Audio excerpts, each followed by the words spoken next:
começar aqui a nossa segunda aula, nós vamos falar sobre alguns conceitos que está sempre aparecendo aí no meio da ND 5.1, 5.2. O pessoal da CEMIG é vocabulário deles o tempo inteiro, então eu acho importante vocês saberem. O primeiro deles é conceito de carga instalada. Seguinte, soma todos os equipamentos elétricos que você tem, a potência deles lá da plaquinha, ventilador, iluminação, geladeira, máquina de lavar, micro-ondas, ferro, tudo que você tiver. Soma a potência deles todos e aí você vai ter a carga instalada, tá? A partir do conceito de carga instalada, a gente também tem um outro conceitozinho que aparece demais, inclusive a gente vai usar aí para poder dimensionar as proteções gerais daqui um pouquinho, que é o conceito de demanda. O que é demanda? Você achou a carga instalada lá, você somou a potência de todos os equipamentos. Só que o que acontece? Você não usa todos os equipamentos o tempo inteiro.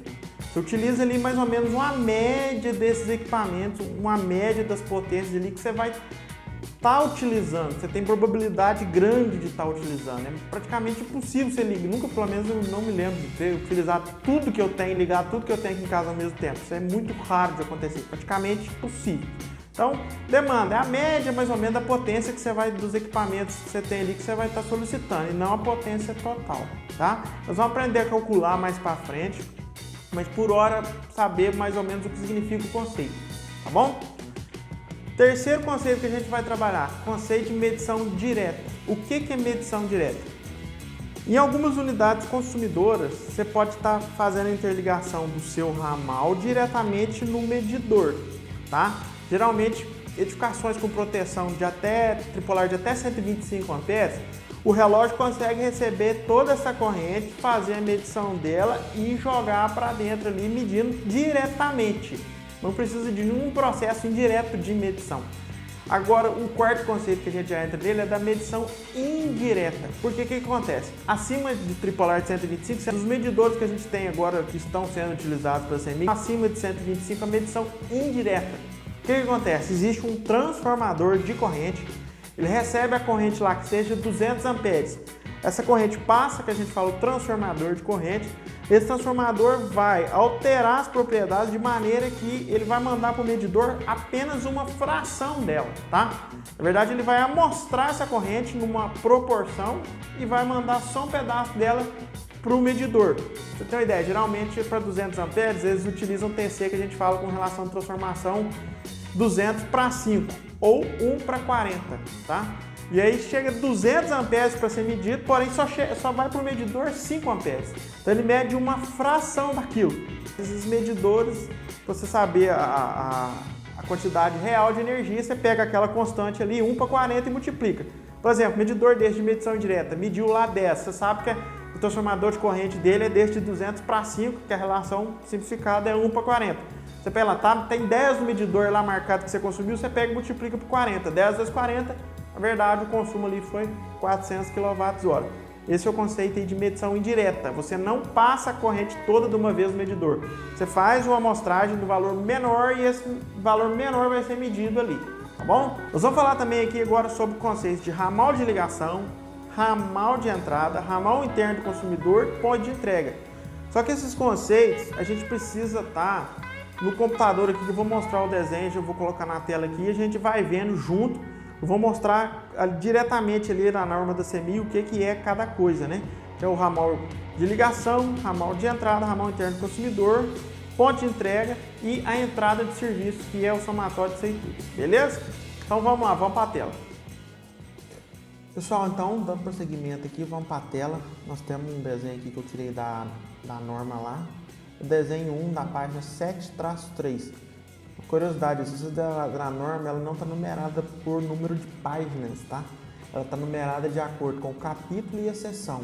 Essa aqui é o desenho 1, página 7-3. Se vocês pegaram o PDF do computador, a numeração da página seria 69, tá?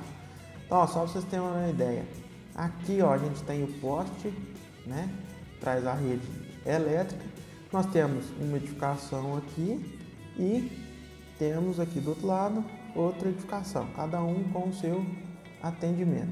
Se vocês deram uma olhada, nós temos esse trecho da rede que liga a rede elétrica de distribuição local até a unidade consumidora.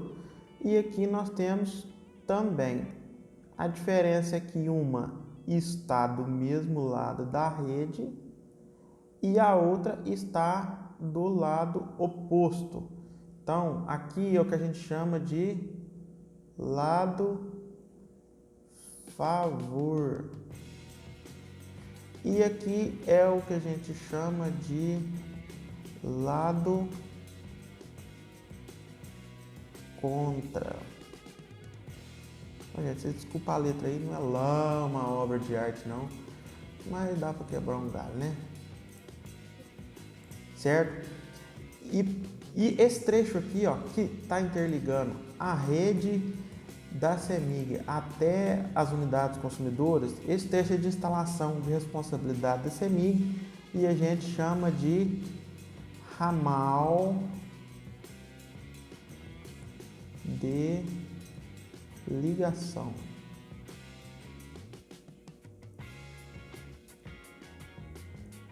Ramal de ligação, tá? Exatamente aonde a rede da CEMIG se conecta com a rede do consumidor, a gente tem o que nós chamamos aqui de ponto de entrega. Ou seja, a partir desse ponto aqui, ó, a responsabilidade pela instalação dos condutores e demais acessórios aí que o padrão precisa é de responsabilidade do consumidor, tá? Responsabilidade inteira do consumidor a partir do ponto de entrega. E aí vocês vão ver que a gente vai ter um outro trecho aqui, ó. O primeiro trecho, que é de responsabilidade do proprietário do imóvel, é esse trecho aqui que desce e vem até a caixa de medição, né? Deixa eu refazer aqui. Tô apanhando a mesinha digitalizadora ainda. Então, ó, é esse trecho e esse trecho aqui, ó, onde a rede desce lá do ramal de ligação e desce até a caixa de medição para passar no disjuntor e no medidor. Essa parte aqui, ela é chamada de ramal de entrada. Pessoal, ainda tem mais um terceiro trecho aqui que fica após a medição, que é o que a gente chama de ramal interno do consumidor, tá? Aqui nesse exemplo aqui do lado contra, que está na notificação do lado contrário da rede, vocês vão ver que ó, aqui, a rede chegou aqui em cima aqui, desceu aqui, passou na caixa de medição, subiu novamente, tá? Para ir para dentro do imóvel por esse caminho aqui, na rede aérea. Olha aqui, esse aqui é o ramal interno do consumidor, vai estar interligando todo o conjunto de condutores após a medição, que vai para a unidade, é o que a gente chama de ramal interno. Então, ramal interno.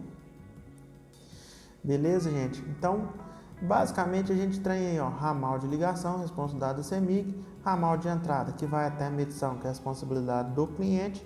Após a medição, interliga a parte de dentro do imóvel, é o ramal interno do consumidor, tá? Aqui, ó, nesse lado de cá, ele estaria saindo aqui assim e indo para dentro da edificação, que ele não é aéreo.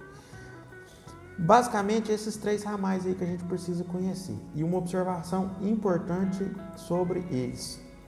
O conjunto é o ramal de ligação mais ramal de entrada mais ramal interno é igual a norma chama o conjunto desses três ramais de entrada de serviços. Esses três ramais aí juntos é o que a gente chama de entrada de serviço. A norma está batizando disso aí, tá? Então, nós vimos os conceitos de carga instalada, de demanda, ramal de ligação, ramal de entrada, ramal interno do consumidor e entrada de serviço. Nós aproveitamos e vimos também dois conceitos que aparecem demais, ó, lado favor, que é do mesmo lado da rede, e lado contra. Agora, só uma observaçãozinha que eu vou aproveitar e vou fazer aqui também, que é o seguinte: esses dois ramais aqui desse desenho, eles, se vocês deram uma olhadinha aqui, ó, eles são aéreos, tá? E nem sempre eles vão ser aéreos, que nem esses dois que a gente tem aqui.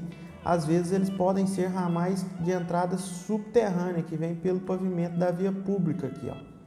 Tá? Nós vamos falar mais detalhadamente sobre os ramais, mas não necessariamente eles são aéreos. Nesse desenho aqui, eles são aéreos. Então, basicamente, essa aula de conceitos era isso que eu queria passar para vocês. E se tiver qualquer dúvida, deixa pra gente, manda lá no suporte. E vamos para a próxima aula, beleza? Valeu!